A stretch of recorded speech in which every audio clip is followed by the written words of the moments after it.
So hello టెల్చి people ఎలా ఉన్నారు? గచ్చియా కుట్ట యా ఎపిసోడ్ 1 వచ్చేసింది జూలై 6th. దీని ఎపిసోడ్ 1 రాబోతుంది. అట్ ద సేమ్ టైం జపనీస్తో పాటు తెలుగు, తమిళ్, హిందీ, ఇంగ్లీష్ అన్ని లాంగ్వేజెస్ రాబోతున్నాయని చెప్పి క్రంచ్ రోల్ అనౌన్స్ చేసింది. మనం వీడియో చేసాం, చాలామంది ఎగ్జైట్ అయిపోయారు. అండ్ ఈరోజు జూలై 6th అనమాట. నేను వీడియో రికార్డ్ చేసే టైంకి నైట్ 9 అనుకుంటా అన్ని లాంగ్వేజెస్లో ఎపిసోడ్ అయితే డ్రాప్ అయిపోయింది.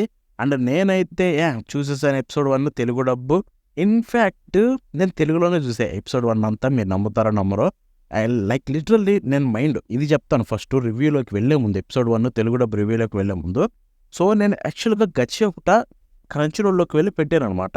పెట్టినప్పుడు డైరెక్ట్గా తెలుగులో ప్లే అయిపోయింది. So okay, first half of the episode తెలుగులో చూసి తర్వాత మధ్యలో నుంచి జపనీస్కి షిఫ్ట్ కొట్టేద్దాం మన యూజువల్ లాగే అనుకున్నా. బట్ యాక్చువల్గా ఎపిసోడ్ ఎండ్ అయిపోయే వరకు నేను తెలుగులో నుంచి మార్చలేదు. ఒకవైపు యానిమే అంత ఇంట్రెస్టింగ్ ఉంటే ఇంకొక వైపు తెలుగు డబ్బు బ్రహ్మాండంగా ఉంది. ఎగ్జాక్ట్గా లిటరల్ ట్రాన్స్లేషన్. నేను ఆల్రెడీ మాంగా చదివాను కాబట్టి డైలాగ్స్ ఏదైనా మార్పు ఉన్నా కానీ, తెలుగులో ఎర్రర్స్ ఏమన్నా కనిపించినా కానీ వెంటనే చిరాకు వచ్చేసి మార్చేసేవాడినేమో మధ్యలో. But literal translation with excellent dialogues. So అసలు తెలుగు డబ్బు మార్చాలన్న మైండ్ సెట్ నాకు రాలేదు. త్రూ అవుట్ ఎపిసోడ్ మొత్తం తెలుగులోనే చూశాను. ఆ తర్వాత జపనీస్లో కొంచెం చూశాను, సో దట్ మనకు ఒక ప్రాపర్ ఐడియా ఉంటుంది ఎలా ఉంది ఒరిజినల్తో పోలిస్తే అని. తప్ప తెలుగు మొత్తం నాన్ స్టాప్ ఎపిసోడ్ మొత్తం చూశాను, విచ్ వాజ్ డిడెంట్ ఎక్స్పెక్టెడ్. దీని యొక్క డీటెయిల్డ్ ఎపిసోడ్ 1 రివ్యూలోకి వెళ్లే ముందు దీని యొక్క డీటెయిల్స్ గురించి కొన్ని మనం మాట్లాడేసుకుందాం. సో గచ్చియాకుట స్టూడియో బోన్స్ ఫిలిమ్స్ నుంచి వచ్చిన ఒక కొత్త యానిమే అనమాట. ఇది చూసుకుంటే మనకి మాంగా నుంచి అడాప్ట్ చేశారు. అండ్ ఇది జూలై 6th అంటే నేను రికార్డ్ చేసింది ఈరోజు, మీకు వీడియో రేపు రావచ్చు July 7th. So July 6th start అయింది ఎపిసోడ్ 1. ఎవ్రీ సండే మీకు ఒక కొత్త ఎపిసోడ్ వస్తుంది. అండ్ దీంట్లో టోటల్ 24 ఎపిసోడ్స్ అయితే ఉండబోతున్నాయి. 24 ఎపిసోడ్లు 2 కన్సిక్యూటివ్ కోర్స్, అంటే గ్యాప్ లేకుండా నాన్ స్టాప్గా అయితే వస్తాయి. ఒకవేళ గ్యాప్ అన్న జస్ట్ 1 వీకే తీసుకుంటారు. అపార్ట్ ఫ్రమ్ దట్ మనకి మొత్తం 24 ఎపిసోడ్స్ అయితే నాన్ స్టాప్గా వస్తాయి, which was a great thing. గచ్చియాకుటకి బెస్ట్ ఫార్మాట్ అని చెప్పుకోవచ్చు. ఎందుకంటే ఈ 24 ఎపిసోడ్స్ అయిపోయేలోపు మీరు యానిమేకి పెద్ద ఫ్యాన్ అయిపోతారు. ఇక దీని ప్రమేష్ విషయానికి వెళ్ళిపోతే, సో మన మెయిన్ హీరో రూడో అనమాట. అండ్ మనోళ్ళు చూసుకుంటే ఒక పర్సన్ అయితే చిన్నప్పటి నుంచి పెంచుతాడు. ఎందుకంటే మన మెయిన్ హీరో రూడో వాళ్ళ నాన్ననైతే క్రిమినల్ లాగా ట్రీట్ చేసి ఒక పెద్ద అబిస్, అంటే ఒక పెద్ద గుంటలోకి అయితే పడేస్తారు. అండ్ ఆ గుట్టలోకి వెళ్ళిన తర్వాత అది ఒక ట్రాష్ వరల్డ్ ఉంటుంది, అది వేరే మ్యాటర్ అనుకోండి. సో అప్పటి నుంచి మన హీరోనైతే ఒక ఆయన అడాప్ట్ చేసుకొని పెంచుతాడు, ఆయన రెక్టో అనమాట. సో మనోడి లైఫ్ అంతా కూడా ఇది ఒక డిఫరెంట్ ప్రపంచం. ఇక్కడ చూసుకుంటే ఒక సైడ్ ఏమో పెద్ద పెద్ద రిచ్గా బతికే ప్రపంచం అంతా ఉంటుంది. అండ్ ఇంకొక వైపు దానికి ఆపోజిట్లో చాలా ఘోరంగా బతికే ప్రజలైతే ఉంటారనమాట. సో ఇక్కడ చూసుకుంటే ఆ రిచ్గా ఉండే ప్రపంచంలో నుంచి మన హీరో రూడో అయితే చెత్తనైతే ఏరుకొచ్చుకుంటాడు. ఎందుకు? ఆ రిచ్ పర్సన్స్కి చెత్త అంటే ఇక్కడ ప్యూర్ పర్సన్స్కి అదొక లైక్ గ్రేట్ థింగ్ లాగైతే ఉంటుంది కదా, రియాలిటీ ఇది చూసుకుంటే.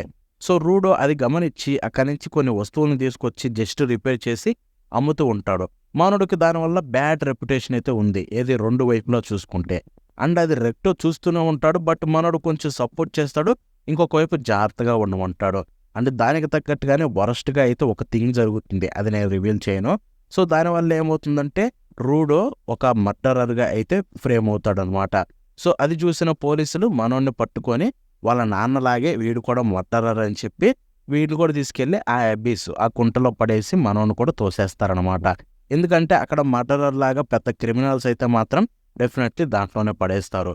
సో అక్కడ పడేసిన తర్వాత మన హీరో చచ్చిపోతాడేమో అనుకుంటాడు, బట్ ఈ క్రేజీలీ లోపలికి వెళ్ళిన తర్వాత ఆ ట్రాష్ వరల్డ్ అయితే ఉంటుంది. అండ్ ఆ వరల్డ్లో జరిగే స్టోరీయే మన ఈ గచ్చియాకుట అనమాట. సో ఇదంతా విన్న తర్వాత మీకు ఒకటి గుర్తు రావాలి, అసలు ఏంటి బ్రో ఇంత వేడిగా ఉంది ప్లాట్ అని చెప్పి. బట్ ఒకటి చెప్తున్నాను, మేబీ వినడానికి వేడిగా ఉందేమో, ఎపిసోడ్ 1 చూసిన తర్వాత బాబా హైప్ బ్రో, షోనన్ బ్రో, ఇది బ్రో కావాల్సింది, ఫైనల్లీ ఇంకొక యానిమే వచ్చేసింది మన షోనన్ ఫ్యాన్స్కి బ్రో అని అందరైతే గుండెలు బాధేసుకుంటారనమాట వన్స్ ఈ గచ్చియాకుట చూసిన తర్వాత. ఎందుకంటే షోనన్ యానిమే ఫ్యాన్స్ ఏం ఎక్స్పెక్ట్ చేస్తారో అన్ని ఈ స్టోరీ అయితే డెలివర్ చేస్తుంది, which was a great thing. And ఇది చూసుకుంటే మనకి తెలుగు డబ్బు అన్ని లాంగ్వేజెస్లో అయితే రిలీజ్ అయిపోయింది సేమ్ డే సేమ్ టైము. మనకు చూసుకుంటే like every day every week మీకు డిలేస్ అయితే ఉండవు లాంగ్వేజెస్లో చూసుకుంటే. సో ఇప్పుడు రిలీజ్ అయినట్టే జపనీస్తో పాటు మిగతా అన్ని లాంగ్వేజ్ కూడా ఎవ్రీ వీక్ వస్తాయి. సో ఇక ఇప్పుడు ఎపిసోడ్ 1 రివ్యూలోకి వెళ్ళిపోదాం. తర్వాత తెలుగు డబ్ రివ్యూ గురించి మనం మాట్లాడుకుందాం. సో ఎపిసోడ్ 1 చూసిన తర్వాత నాకు కలిగింది ఒకటే ఫీలింగ్. చెప్పాను కదా మాంగా ఆల్రెడీ చదివానని. So perfect adaptation. Studio Bones నుంచి ఏ యానిమే వచ్చినా మనం భయపడాల్సిన అవసరం లేదు. ఎందుకంటే వాళ్ళు ఎప్పుడు డెలివర్ చేయాలి, ఎక్కడ డెలివర్ చేయాలి అని చెప్పి వాళ్ళకి తెలుసు. అండ్ ఎపిసోడ్ 1 గచియాకుటాని ప్రాపర్గా అయితే డెలివర్ చేశారు, which was a great thing. ఎందుకంటే ఎపిసోడ్ మొత్తంలో కూడా మీకు ఎక్కడ కూడా తక్కువ అనిపించినట్టు ఫీల్ రాదు. ఆ హైప్ ఉంటుంది, విచ్ స్టోరీ గ్రేట్నెస్ అదే. But at the same time దాన్ని ప్రాపర్గా అయితే అడాప్ట్ చేశారు. త్రూ అవుట్ ద ఎపిసోడ్ ఎక్కడ డౌన్స్ ఉండవు. యానిమేషన్ వైజ్గా, స్టోరీ బోర్డింగ్ వైజ్గా, అంటే క్రియేటివిటీ వైజ్గా ఆ యానిమేని అడాప్ట్ చేసిన విధానంగా కావచ్చు, especially character designs which was a great thing ఈ యానిమే చూసుకుంటే. సో అన్నీ కూడా మీకు టాప్ టైర్లోనే రన్ అవుతూ ఉంటాయి. అండ్ ఎస్పెషల్లీ ఆ హైనెస్, ఆ మ్యూజిక్లో ఉండే ఆ హైప్ కావచ్చు, ఎక్కడ అయితే డౌన్ అవ్వదు అనమాట. త్రూ ద ఎపిసోడ్ మీకు ఆ రేంజ్లో అయితే ఒక రేంజ్లో రన్ అవుతుంది. ఐ థింక్ గచియాకుటా ఫ్యాన్స్ హ్యాపీగా ఫీల్ అవ్వాలి. ఎందుకంటే we got a great adaptation from studio Bones films. Like literally వాళ్ళు 1 yearలో ఇది చేశారు. బట్ నాకు కొంచెం భయం వేస్తుంది. ఎందుకంటే మేబీ 24 ఎపిసోడ్స్ 1 yearలో చేశారు. డెఫినెట్లీ అక్కడక్కడ తగ్గుతుంది. బట్ హోప్ కంప్లీట్గా పడిపోకుండా మెయిన్ ఈవెంట్స్ అన్నీ ఇదే రేంజ్లో, ఇప్పుడు ఏదైతే ఎపిసోడ్ 1 ఉందో ఈ ఎపిసోడ్ 1 రేంజ్లో ఉంటే చాలని అయితే కోరుకుంటున్నాను అనమాట. బట్ స్టిల్ ఎపిసోడ్ 1లో యానిమేషన్ వైజ్గా నాకు ఒక చిన్న ప్రాబ్లం అయితే కనిపించింది. అది చూసుకుంటే సీజీఐ, ఏది పెద్ద giant CGI. So episode end of the episode 1లో చూసుకుంటే మీకు ఒక జైంట్ అయితే లేస్తుంది అనమాట. ఆ ప్రపంచంలో చూసుకుంటే చాలా పెద్ద ఆకారం. సో ఆబ్వియస్లీ దాన్ని సీజీఐ చేస్తారు. అండ్ స్టూడియో బోన్స్ నుంచి సీజీఐ అంటే ఆబ్వియస్లీ అదిరిపోతుంది. బట్ ఇక్కడ చూసుకుంటే పాలిషింగ్ అయితే తగ్గింది. సో ఐ థింక్ డెఫినెట్లీ మనకి బోన్స్ ఫిలిమ్స్కి కొంచెం టైం దొరకలేదని మనకు అర్థమైపోయింది. ఎందుకంటే వాళ్ళ దగ్గర నుంచి సీజీఐ అంటే సీజీఐ చూడడానికి అదిరిపోతుంది. మీరు వాళ్ళ యానిమేస్ ఏవి చూసినా తెలుస్తుంది ఆ విషయం. బట్ ఇక్కడ కొంచెం పాలిషింగ్ అయితే తగ్గిందనిపించింది. మేబీ టైం లేక అయి ఉండొచ్చు, లేదా ఈ స్టైల్లో వెళ్ళాలనుకున్నారో లేదో తెలీదు. బట్ నేను అనుకుంటుంది ఏంటంటే టైం కుదరక కొంచెం పాలిషింగ్ తగ్గిందేమో, వాళ్ళకి ఇంకొంచెం టైం ఉంటే ఆ సీజీ అదిరిపోయేదాం అనిపించింది. బట్ చెప్తున్నాను, బాగలేదని చెప్పట్లేదు, జస్ట్ పాలిషింగ్ లిటిల్ బిట్ తగ్గింది వాళ్ళ యూజువల్ స్టైల్తో పోలిస్తే అని చెప్తున్నాను. Apart from that animation, 2D animation అయితే అదిరిపోయింది through out the episode. Especially main character కొన్ని సీన్స్ ఉంటాయి, ఆ సీన్స్లో యానిమేషన్ అయితే హై లెవెల్ అయితే ఉందన్నమాట. ఎస్పెషల్లీ మనోడు ఆ గుంటలో పడే సీన్ ఉంటుంది, అది అబిస్, దాంట్లో పడే సీన్ ఉంటుంది, అది మాత్రం క్రేజీ ఉంది. సో ఇక ఎపిసోడ్ పేసింగ్ అండ్ మనం డైరెక్షన్ విషయానికి వెళ్ళిపోతే I think one of the best అని చెప్పుకోవచ్చు స్టూడియో బోన్స్ నుంచి రీసెంట్ టైమ్స్లో వచ్చిన వాటిల్లో. ఎపిసోడ్ వైజ్గా వాళ్ళు డైరెక్షన్ చేసిన విధానం చూసుకుంటే, ఎందుకంటే మీకు ఎపిసోడ్ స్టార్ట్ అయిన కాడి నుంచి ఎండ్ వరకు కూడా వాళ్ళు ఎక్కడ టైం తీసుకోలేదు. బోన్స్ చూసుకుంటే స్టూడియో యూజువల్గా వాళ్ళు కొంచెం టైం తీసుకుంటారు ఎపిసోడ్ 1కు చూసుకుంటే. బట్ ఇక్కడ చూసుకుంటే వాళ్ళు టైం తీసుకోలేదు, నాన్ స్టాప్గా ఒక రేంజ్లో అయితే పరిగెత్తి ఇచ్చేసారు స్టోరీని చూసుకుంటే. అంటే ఎండ్ ఆఫ్ ది ఎపిసోడ్ ఆ ఎండ్ అయిన విధానం అయితే చాలా బాగా అనిపించింది.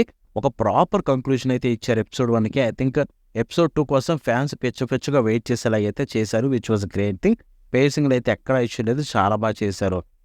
త్రూ ది ఎపిసోడ్లో మనకి ఎక్కడ ఇష్యూ లేదు, ఎక్సెప్ట్ ఆ లాస్ట్లో ఆ సీజే కొంచెం పాలిష్ అయినట్టు బాగుండని అయితే అనిపించింది.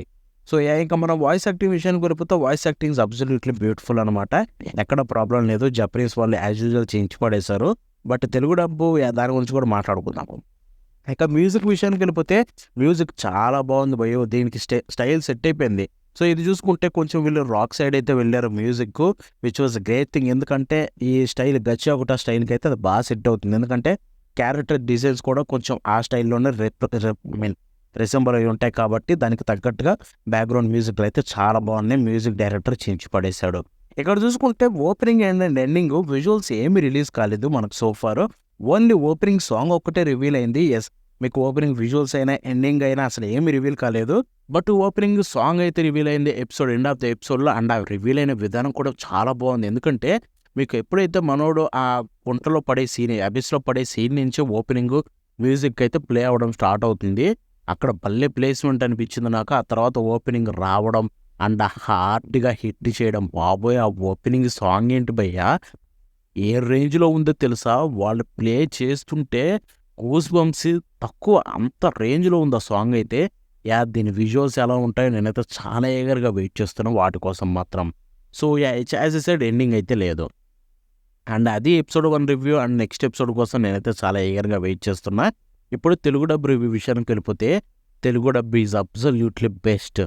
ఐ థింక్ 'డండడన్' తర్వాత మనం దీన్ని పెట్టేయొచ్చు. 'డండడన్' ఇంకోటి 'బ్లాక్ బట్లర్' ఈ రెండిటి తర్వాత దీన్ని పెట్టేయొచ్చు తెలుగు డబ్‌లో చూసుకుంటే. అంత బావుంది. ఏంటి భయ్ ఆ రైటింగు బాబోయ్! మనకి 'డండడన్' ఏ రేంజ్ ఉందో దాని రేంజే ఉంది రైటింగ్ ఏమాత్రం తీసిపోదు. ఇన్‌ఫాక్ట్ మనకి హాలీవుడ్ మూవీస్‌లో ఉండే టైప్ ఆఫ్ రైటింగ్ అయితే ఉంది.